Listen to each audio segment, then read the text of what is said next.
Welcome to Smart in the City, the Bible podcast where we bring together top actors in the smart city arena, sparking dialogues and interactions around the stakeholders and themes most prevalent for today's citizens and tomorrow's generations. I am your host, Yunlin Shimizu, and I hope you will enjoy this episode and gain knowledge and connections to accelerate the change for a better urban life. Smart in the City is brought to you by Babel Smart Cities. We enable processes from research and strategy development to co-creation and implementation. To learn more about us, please visit the Babel platform at babel-smartcities.eu.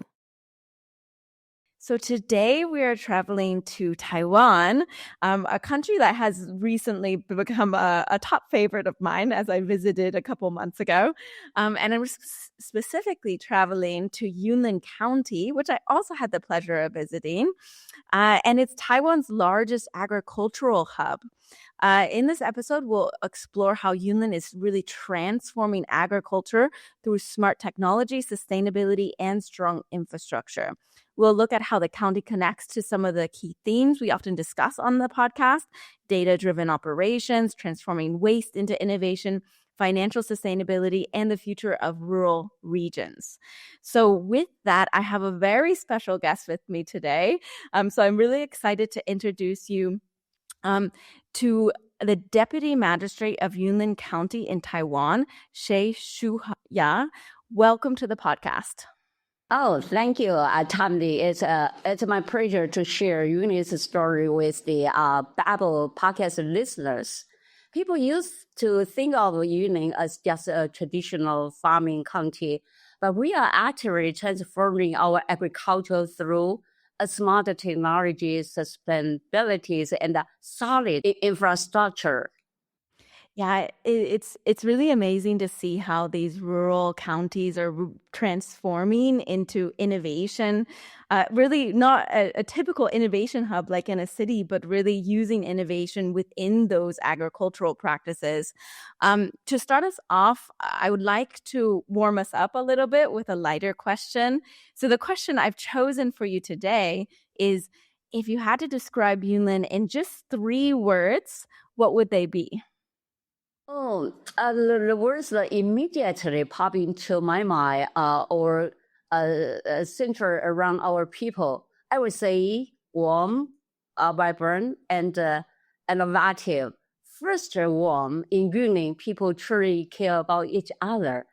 There is a very close general connection between our citizens, making it feel like one big family. Second, vibrant.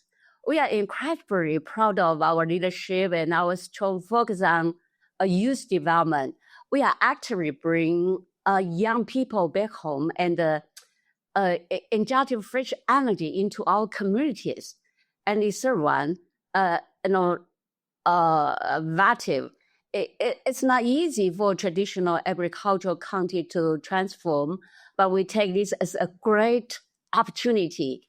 We are open to smart technology to tackle our changes head-on and going forward together with our citizens.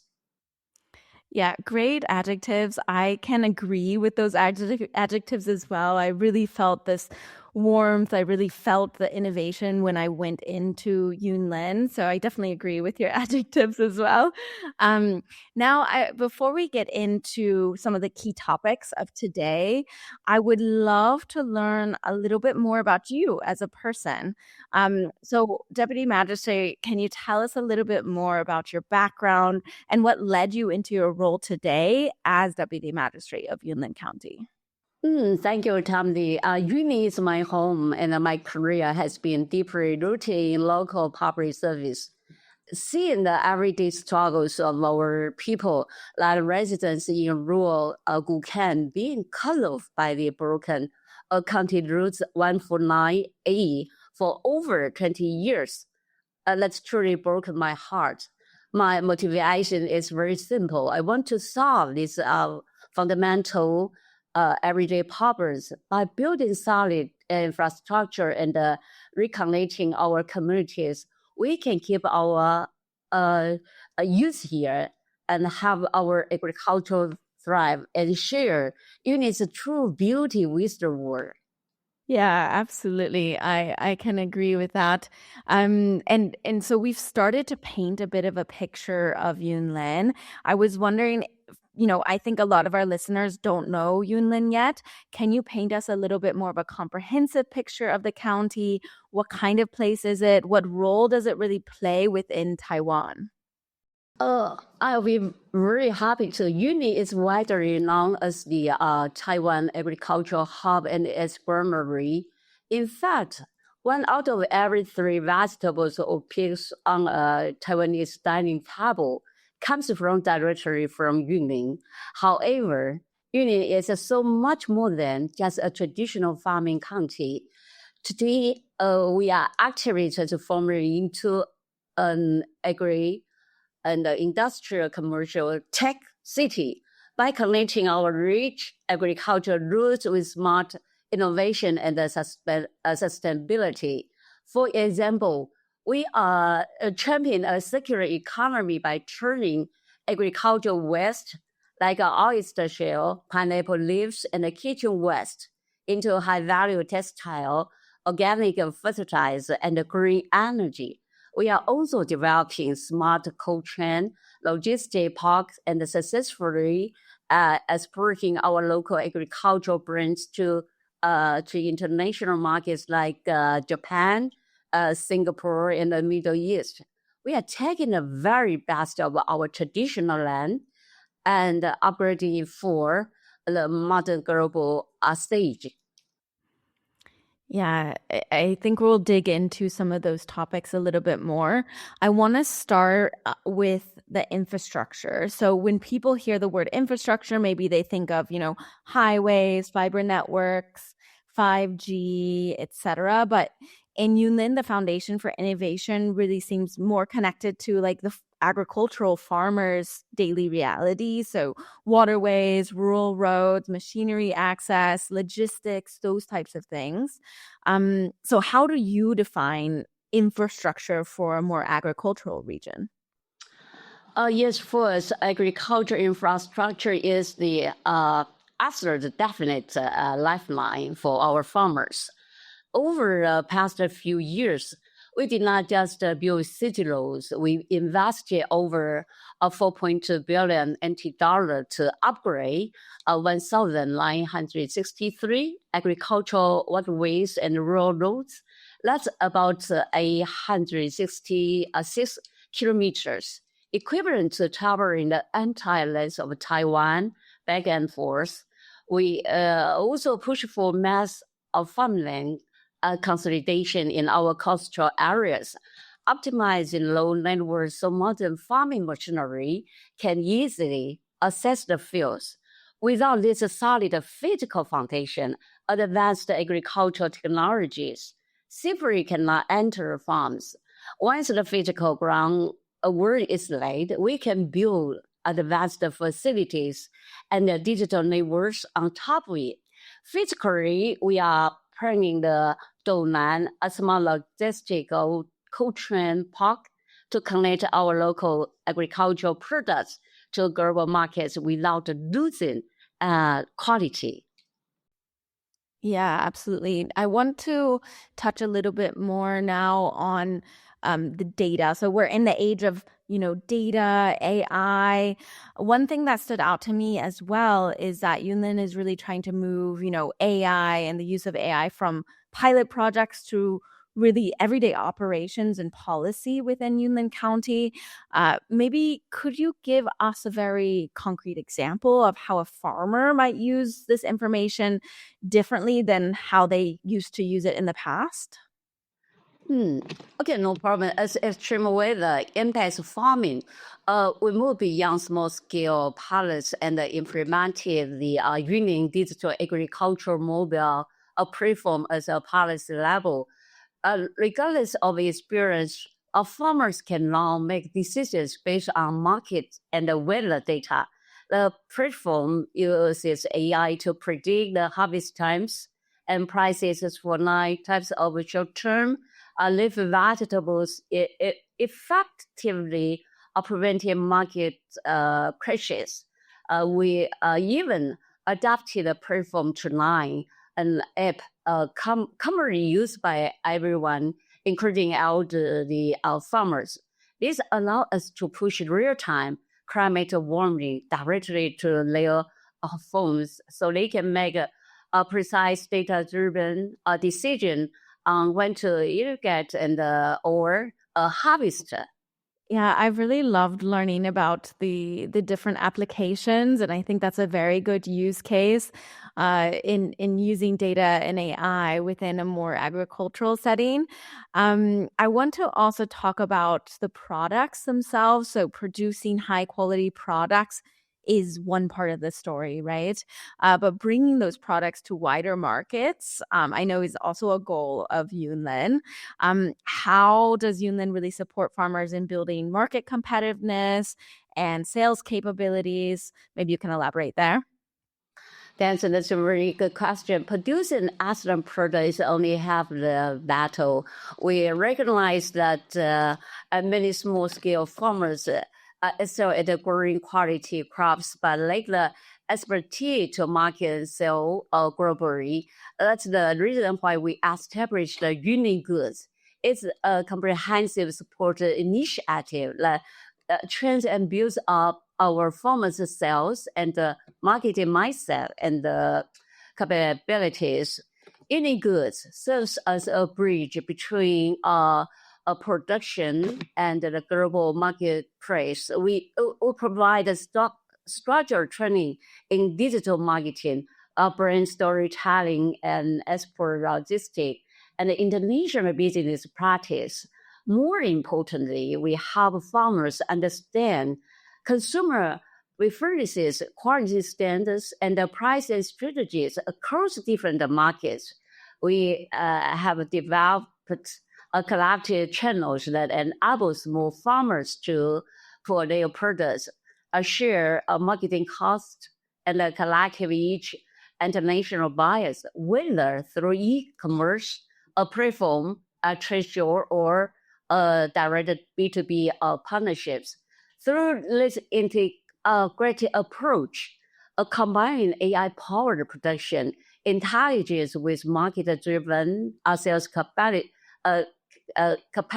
capabilities, we are transferring Yunlin farmers from commodity producers to competitive global agricultural brands. Data-driven farming ensures quality and efficiency. Yunlin Goods ensure they have the market presence and the sales channel to monetize their quality on the international stage. Yeah, I think what Yunlin is doing is really a good lighthouse example in some of these cases. For a lot of rural regions, that a lot of these regions can take a lot from what you're saying now. I want to also touch more on the circular economy because I know Yunlin is doing a lot and has very memorable examples. How is Yunlin really turning agricultural and municipal waste into new value? Yeah, that's a very, very good and important issue in Yunlin. This is something we are extremely proud of. Yunlin's circular economy operates on multiple fronts. First, for municipal waste, we partner with the Formosa Plastic Group. We process 60 tons of daily household waste into highly sought-after organic fertilizer called Yunlin fertilizer within just 8 days. This also completely helps prevent African swine fever from entering pig farms. And the second one, for agricultural waste, we transform discarded oyster shell from our coastal area, which used to cause terrible odors, using nanotechnology into seaweed. This is patented and eco-friendly yarn adopted by global brands like Uniqlo. We also turn decades of highly saline wastewater from pickled cabbage production into a nutrient liquid fertilizer from aquaculture. We even collect biogas from pig manure to generate 500 kilowatt per hour of green electricity daily at the Chamian husbandry farm. We are turning an environmental burden into green competitiveness. Yeah, such cool use cases, I think, for how we can use waste from agriculture to create new products. And I think everyone should be thinking in that direction because it not only has good benefits for our planet, but also for competitiveness of regions as well. What I find interesting is that these examples are not just environmental projects, right? They also create new products. They create these new partnerships, new stories to tell as well. Can you talk a bit more about why circular economy is especially important for Yunlin's broader international narrative?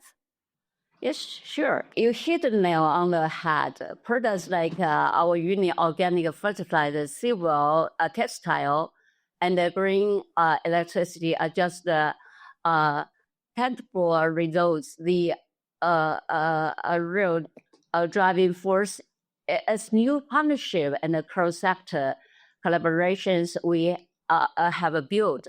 As a global government with limited resources, our role is to be the ultimate bridge. For instance, we form a public-private partnership with Nanya Plastic, a branch of Formosa Plastic Growth, one of the largest petrochemical companies in Asia, to tackle our country's food waste.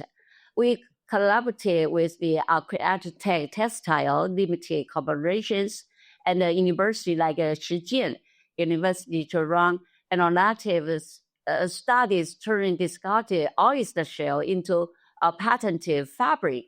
We even team up with National Taiwan University researchers to transform aromatic solar cabbage wastewater into valuable agricultural nutrients. This collaboration are crucial to our international narrative. They show that rural regions can turn local environmental challenges into global value through innovation. Yeah, absolutely. And I think a big part of this as well is around the partnerships. Innovation in agriculture can be really expensive when you think about the upfront cost for farmers. Especially when farmers or small businesses might need new facilities, new equipment, new systems. Can you tell us the example that I learned about with Formosa Goose and what it teaches us about the financial sustainability? Yes. Formosa Goose Limited Corporation is a very, very good example of this. In agriculture, innovation is often necessary, but it can also be financially risky. So after the avian flu outbreak in 2015, traditional goose farming in Taiwan became very vulnerable. To protect the animals and reduce this disease risk, the founder of Formosa Goose decided to build crowd-smart poultry houses. But this kind of facility requires a very large investment, tens of millions of NT dollars. So the question was, how can this become financially sustainable and not just the high risk cost for the farmer? The solution was to combine agricultural infrastructure with renewable energy. Formosa Goose partnered with the energy companies to install solar panels and the roof of the poultry houses. The stable green energy revenue over 20 years and helps subsidy the cost of the smart facilities. For us, the lesson is that financial sustainability can come from combining different value streams. In this case, the farm is not only producing cheese, it's also producing renewable energy that makes the business model more stable, reduces the risk, and helps farmers invest in safer and more modern agriculture. It's a very good example. Yeah, it is a very good example of combining these revenue streams and how you can use renewable energy as well for creating this type of subsidies to subsidize the cost of increasing your facilities. So I also want to talk about another example. The Fengyu aquaculture example also stood out to me because it's not technology for technology's sake, as sometimes we'd like to do. It is a very practical response to labor shortages and safety risks. So what makes inclusive design so important for Yunlin? And maybe you can talk a bit more about that example.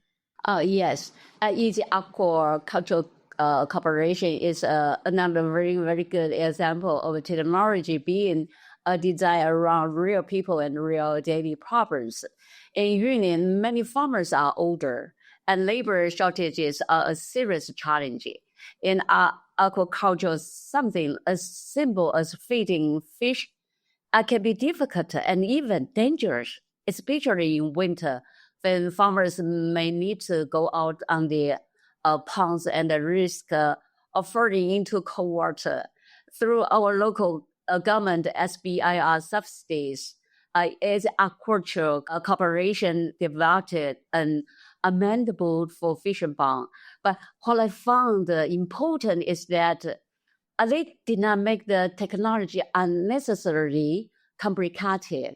Instead of relying only on a compressed app, the boat uses a physical remote control, which is much easier and more familiar for elderly farmers. So this is not technologically for technology sake.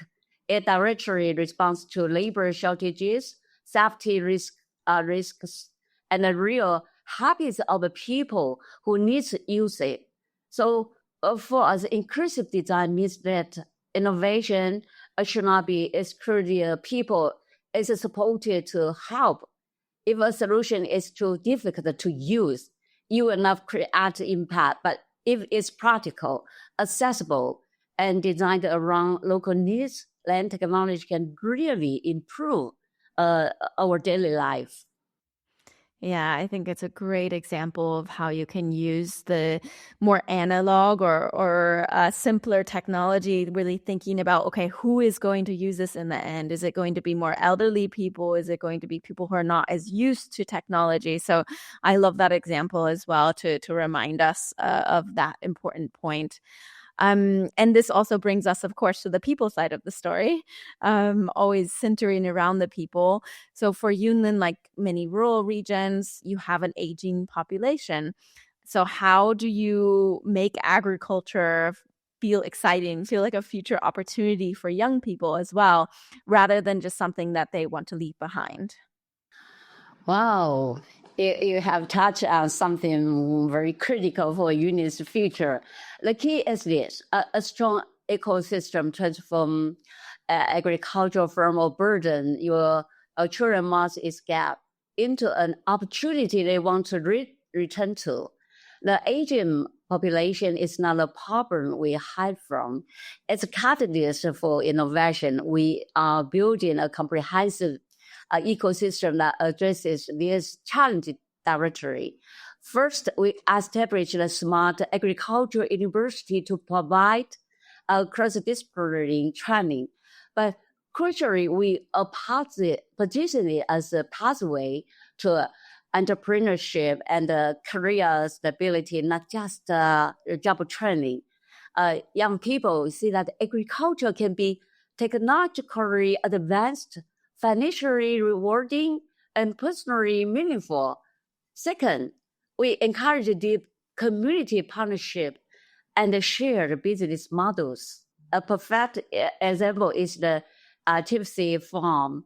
Instead of young farmers struggling alone against the aging parents' expectations, the founder created a shared satellite farm model. This ecosystem enables youth to acquire skills in a smart greenhouse, climate control, drip irrigation and financial management while working alongside experienced farmers. They can then return to their own villages and support their families and even mentor the next generation. We are also fostering multi-generational entrepreneurship.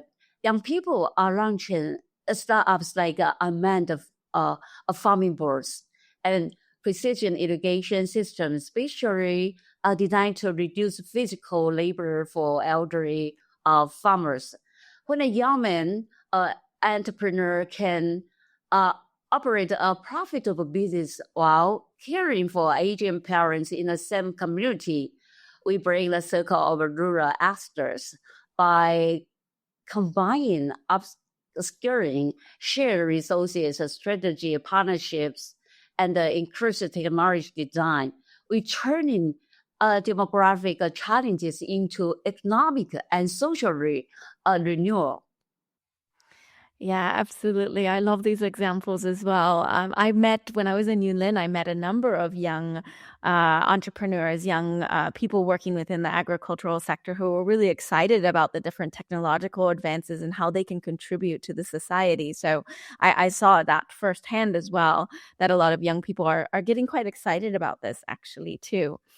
I want to ask you, if you look over the next few years, what is the main challenge Yunlin still really needs to overcome? And what would help you accelerate that change that you need to see? Look ahead. Our most critical challenges are empowering our youth and scaling our international communication. For a long time, young people had to leave Yunlin to find viable career opportunities. To accelerate change and bring our talent home, we are actively developing the 9+1 industrial parks, which will create over 40,000 high-quality jobs and transform us into an Agri-Industrial-Commercial Tech City. We are also offering comprehensive youth entrepreneurship grants and mentoring programs so our next generation can build successful and sustainable lives right here. Furthermore, we must scale our global visibility to shatter older stereotypes. We want the world to know we are not just a traditional agricultural county, but a global competitive city of champions. So by actively participating in the international network, like the Intelligent Community Forum, that's ICF, and communicate through a podcast hosted by a platform with a reputation like Babel. We are accelerating our integration with the world and sharing our resilient innovations on the global stage. Yeah, I've really been impressed with how Yunlin is, getting out there on an international level as well. Now we move into our segment. Segment is a reoccurring segment that we do with different guests, and we have different segments. And the one that I brought for you today is called Inspire Us. Inspire us, just a little bit, with a story, a quote, or anything that has inspired you recently. Wow, I'm very happy to share with you the core philosophy behind our county's transformation as empathy. Empathy. Recently, I was deeply inspired by a local community group called 创乐子. It means to create the happiness just like a child. It all started simply because of a young woman or girl. I feel it is so young. I felt apathy for unattended children, wandering the streets and invite them to her home to study and do their homework. This simple act of kindness snowballed into a powerful community hub. Today, a group of rural women run this space not just as a business, but as a mutual subordinate work. They use green care, like gardening and planting, to encourage local elders to step outside and help prevent dementia, while also providing a platform to empower other women to start their own micro businesses. They always say we have no blood relations, but we take care of each other like a family. This perfectly shows why our transformation matters. Empathy is the ultimate driver of innovation in Yunlin. It's how we build strong people-to-people connections, ensuring that no one is left behind as we create a resilient and heartwarming home for everyone. Yeah, I love that. Actually, I haven't heard that before, really, that empathy is a driver of innovation, but I really love that. I'm going to use that also again. Now we come to our final question, and it's the question that I ask every single guest that comes onto the podcast. And it is, to you, what is a smart city, or in your case, a smart region? From Yunlin's perspective, a smart city, or rather a smart region, is never just about cold technology. It's about using innovation to generally improve people's lives, support our local communities, protect the environment, and create lasting opportunities for the next generation, so they no longer have to leave their hometown. More importantly, a true smart city requires a leader who holds a strong ownership. Under the leadership of our magistrate Chen and our governance team, who always leads with empathy and take a personal responsibility for the country's challenges, we have been able to break down the departmental barrier and align our entire government. It's this strong ownership that allows us to turn technological tools into warm, practical solutions that truly serves our people. Yeah, absolutely. I love the focus on leadership. Actually, that's something that not a lot of people talk about as far as what is a smart city or smart region. But really, you need these strong leaders, which Yunlin clearly has as well. Strong women leaders as well. So that's amazing. So with that, I just have to give you a very big thank you for coming on, spending your time with me, and sharing more about Yunlin's story. As I mentioned, I got to visit in person, meet you in person. I had an amazing time in Yunlin, and I want to share the story also with the world and share how, all these different use cases, everything you're doing on the ground in Yunlin is really a catalyst for these innovation for other regions to learn from and for the future generations. So thank you so much for spending your time with me. Thank you very much for coming, and I wish you to see you in Taiwan, Yunlin very, very soon. Yeah, I really want to come back. So thank you so much again for the lovely and warm invitation and welcome last time. And of course, I have to give a big thank you as well to all of our listeners that have listened all the way to this point. Thank you for coming on and learning more about this rural innovation region in Taiwan. Don't forget, you can always create a free account on babel-smartcities.eu. You can find out more about different use cases, projects, and more. Thank you very much. Thank you. Thank you all for listening. I'll see you at the next stop on the journey to a better urban life.